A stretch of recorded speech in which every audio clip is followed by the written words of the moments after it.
Le serment du baobab. Dans un village reculé du Sénégal, un immense baobab trônait au centre de la place.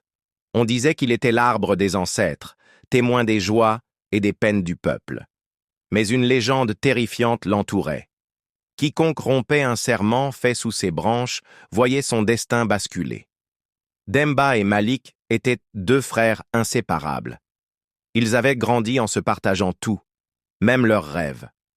Mais un jour, une dispute éclata entre eux à cause d'un champ hérité de leur père. Sous la pression du Conseil des Anciens, ils firent le serment de ne jamais se trahir en posant la main sur l'écorce du baobab. Les années passèrent et la tentation de l'or changea Malik. Un étranger lui proposa une fortune en échange de la terre qu'il avait juré de ne jamais vendre. Aveuglé par la richesse, il accepta, oubliant le serment sacré. La nuit suivant la transaction, un vent glacial s'éleva dans le village. Des bruissements étranges résonnaient entre les branches du baobab. Malik se réveilla en sursaut, son corps tremblant. Une ombre immense se dessinait devant lui et une voix grave murmura « Tu as rompu le serment. Le baobab ne ment jamais. » Le lendemain, son visage était méconnaissable.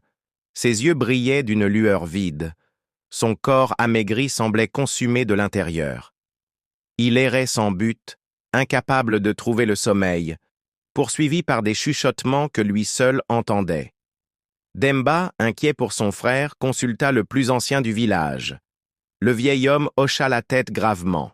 « Il n'y a qu'un seul moyen de lever la malédiction. Malik doit faire une offrande et avouer sa trahison devant l'arbre des ancêtres. » Affaibli mais repentant, Malik s'agenouilla sous le baobab et prononça son aveu. Une brise chaude souffla doucement, et pour la première fois depuis des semaines, un silence apaisant envahit le village.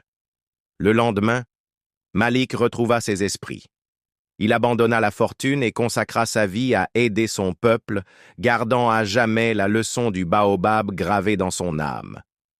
Depuis ce jour, chaque génération transmettait l'histoire des frères et du serment brisé. Car dans ce village, une chose était certaine, on pouvait tout oublier, sauf la parole donnée sous l'ombre du baobab. Le respect des ancêtres est une force que nul ne peut trahir.